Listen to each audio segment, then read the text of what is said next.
What's up, everybody? Welcome to the top 10 games, or at least my top 10 games of 2015. Before I go any further, I want to go over a few games that I thought were really good, but I didn't put them in the list. But I feel that they do deserve some consideration or like a nod here. A couple of them you may disagree with me, but one of them is Destiny Taken King. Very nice update from the original version of Destiny. The next one is Battlefront. Even though it's a very shallow game, it's a very fun game, and it's a hell of an experience. Until Dawn, I didn't enjoy it that much because some of the tropey teenage horror stuff kind of annoyed me, but it was a really well made game, and it looked really good. And finally, The Witcher. I really enjoy The Witcher, but it's not really my type of game. This sort of high fantasy RPG. But anyway, those are the games that I want to give a nod on before I continue this list. But anyway, please kick back and enjoy for the rest of the games. Rocket League was a very interesting game because it was one of those games where I didn't really know much about until it was nearing its release. Like, I remember watching this other YouTube channel called, or Kind of Funny, and they were talking about this game called Rocket League. I'm like, what is this game? And as it was nearing release, more and more people were talking about it, and then when it finally came out, it blew up. A lot of people were in love with it, and I never got the chance to play it until a couple weeks later when I got my PS4 back, because I let my brother borrow my PS4 so he could play Batman Arkham Knight because he's a big Batman fan. Anyway, when I finally got the chance to play Rocket League, it was so much fun. I was playing it so much with my little brother, and me and my little brother still play a lot. But it's a really fun game, but it's also pretty challenging to master the controls. It's a game that's simple to pick up but hard to master, and but it's a very enjoyable game to play by yourself or with other people, and it's definitely a game you should keep on your radar if you haven't played it yet. Persona 4 Dancing All Night was a really great game on the PlayStation Vita, and it was really probably the only big exclusive we had on the PS Vita, and not first party, but still a big exclusive from a pretty popular game series. But Dancing All Night is a very fun rhythm game, and the thing is, even though it's promoted as a rhythm game, because it is a rhythm game, it does offer a pretty deep and a pretty interesting story, and it does offer an ending that I feel offered a lot of closure with those characters in the Persona 4 game. I just think it's a really solid game on the PlayStation Vita, a solid game to play on the go, or just to kick back and play through the story. Lots of things to unlock, high scores to reach, and it has a decent amount of DLC on it too. So yeah, Persona 4 Dancing All Night, if you own a PS Vita and you don't play much games on it, or whatever, I do recommend this. And if you ask, should I play Persona 4 before I play this? Well, you should probably play Persona 4 before you play this, because that's a fucking awesome game. But Dancing All Night could be played, on its own without needing to play anything else, in my opinion. But anyway, Persona 4 Dancing All Night. The Order 1886. This is gonna be a pretty controversial one, but I personally enjoyed and loved The Order 1886. I do feel it has a couple of some flaws that are quite I didn't really like the stealth in that game, and there were some other things that I didn't like, but I feel like it was really well presented, well paced, and just offered an interesting story. And despite a lot of the criticism it had, and the poor reviews, it did have a pretty good fan reaction from it, because I remember when the reviews came in, it got like really low scores, and it stands at, I believe, a 67 or 65 Metacritic, somewhere around there, or 70, I forgot where. But a lot of the fans themselves, the consumers who actually bought it, actually really enjoy this game, and it's kind of like, one of those games that certain people like, I guess.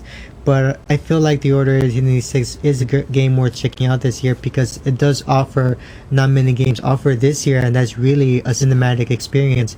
Most games this year are big open world environments with lots of things to do, and The Order reminds me more of those Uncharted experiences where you're just following a linear path and just going through a story. You don't have to go on and discover these fucking redundant side quests or anything like that. Just a straightforward adventure. So I feel that The Order 1886 is a game worth checking out, and it's very cheap right now, so you don't have to be complaining to be spending $60 on a 7-hour game. Okay, now we're getting to the nitty gritty of this list, and we're gonna talk about Bloodborne. And Bloodborne, it's a very, very crazy game. Oh my god, I remember when I played that game for the first time. My friend actually let me borrow it, and he actually let me have it actually. Thank you, by the way, RC.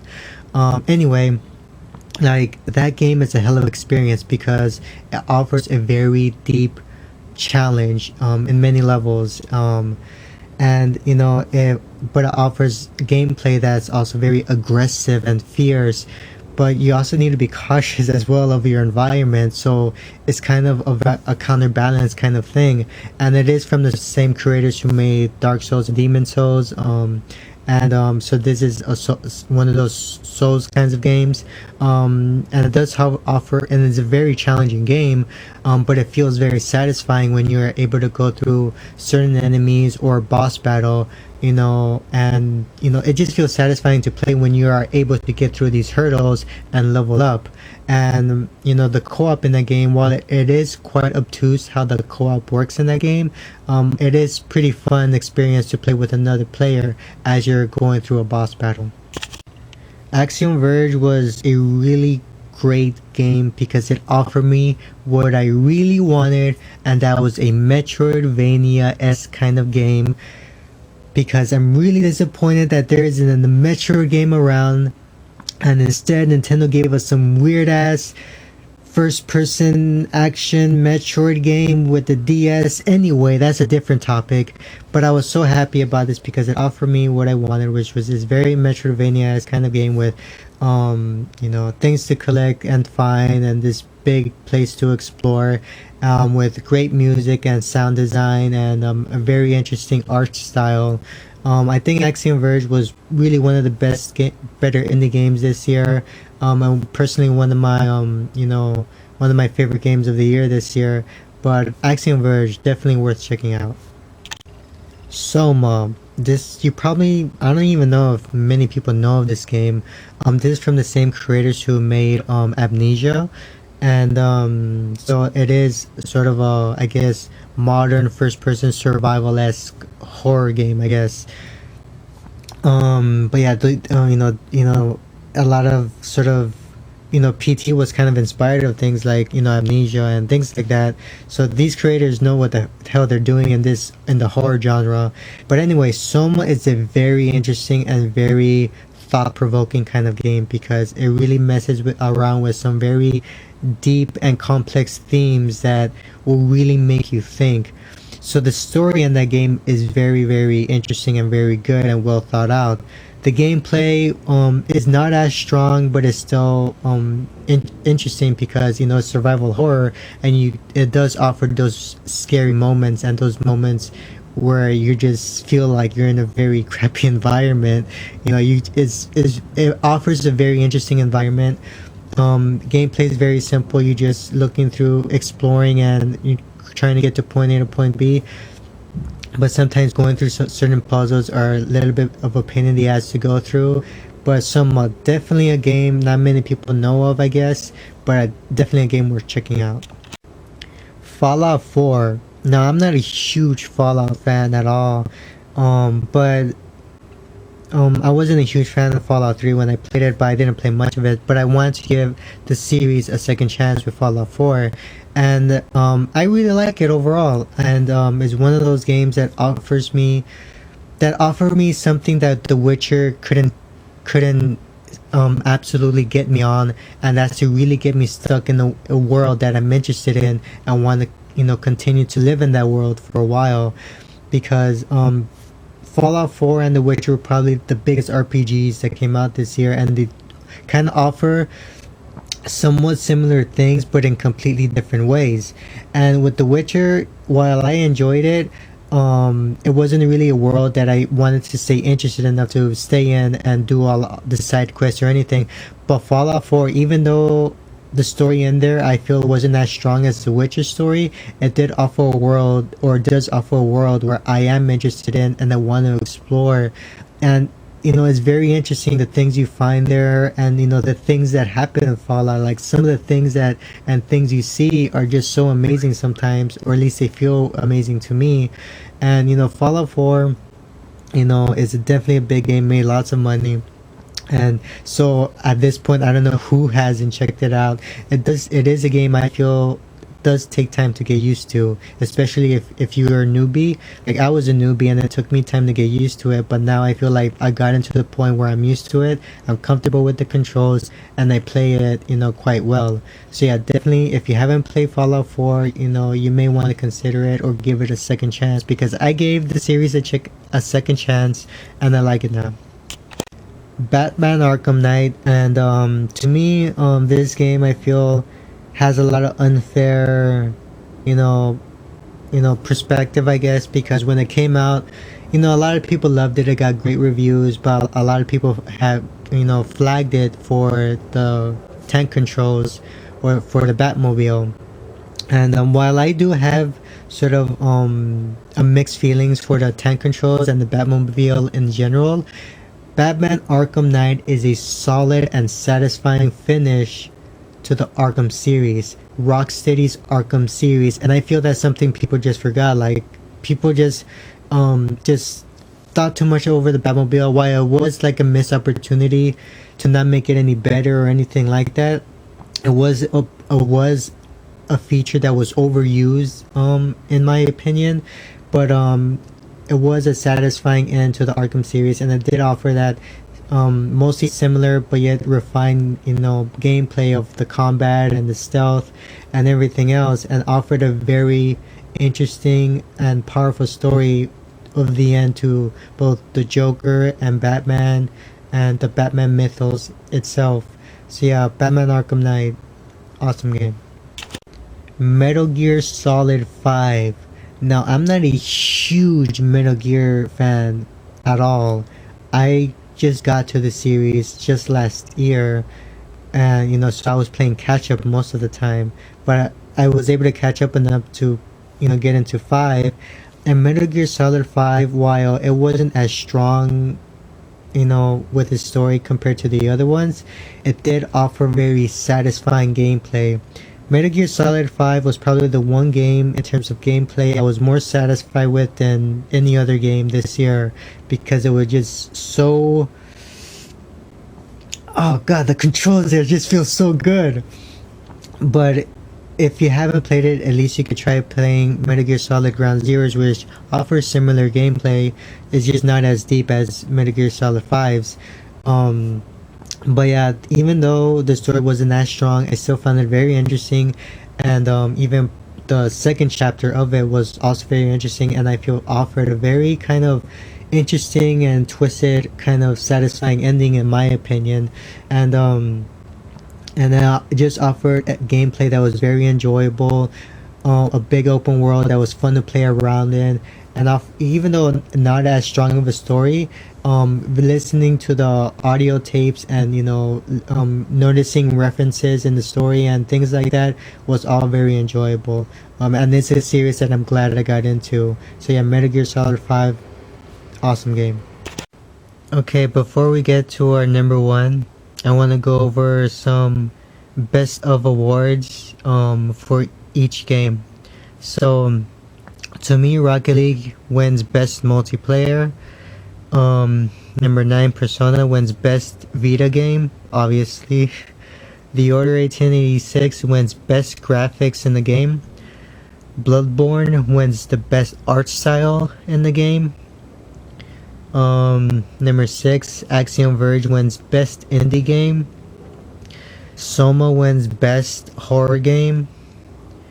Fallout 4 wins best open world. Batman Arkham Knight wins Best Voice Acting. Um, and Metal Gear Solid wins Best Gameplay. And yeah, just Best Gameplay. Tearaway Unfolded is my favorite game of the year.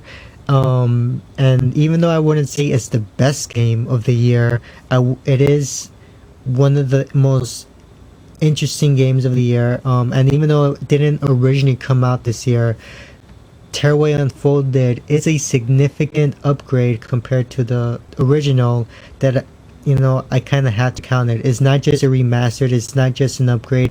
It's a rework, and it's sort of kind of a reimagining a bit. It still offers the same story and some same levels, but there are significant differences in that game that sort of separate apart from the Vita version. And to me, Tearaway Unfolded offers an amazing story. So obviously to me, Tearaway Unfolded wins best story, my game of the year, my personal game of the year, and I guess the most unique game and most underrated game really this year. And Tearaway Unfolded just really offers a story that no other story has really given me. Now again, Soma, Fallout, all these other games offer very interesting stories, in my opinion, but Tearaway really just hit me in the fucking gut, and it was just it offers a very powerful ending and a powerful message, in my opinion. And even though it comes across as a very sort of childish kind of game, a game that will only appeal to a younger audience, I believe, I don't believe, it's kind of a fact actually, that game does get darker as you progress. That game sort of starts off childish, but the more you get into it, the more darker it gets, and the more harder it gets. It doesn't get dramatically harder, but it does get a little harder to play. And the themes and tones that they mess around with, do kind of make me think a bit. And it does offer a very special experience that no other game really has ever done, I guess, besides the original Tearaway. And to me, Media Molecule also wins best studio of the year because I feel they're a very unappreciated studio. Yeah, they made Little Big Planet, which was really big, and they're very popular for that, but right now they're creating Dreams, which is a very ambitious idea from them. So they're just a very unique and interesting company that doesn't give. They're really like the Nintendo of PlayStation, or at least a very Nintendo-esque kind of company where they really do weird ideas, and they just like to mess around with weird things, and they do kind of offer experiences like Nintendo that sort of had this childish charm to it, but also are pretty mature in a way. And but yeah, Tearaway Unfolded, if you haven't checked it out, which not many people have because they looked through the PSN store and only about 1,000 people have liked it. So if you haven't checked it out, it's definitely worth checking out. It's a game great to play by yourself, with your kids, with your girlfriend, with your wife, with whoever. I guess if you're just that type of gamer that really likes hardcore, serious stuff, I guess it won't be for you. It's definitely not a game, not for everybody, I guess. But to me, it's at least worth a shot. So anyway, thank you for watching this top 10 list. Hope you enjoyed. Thanks for watching.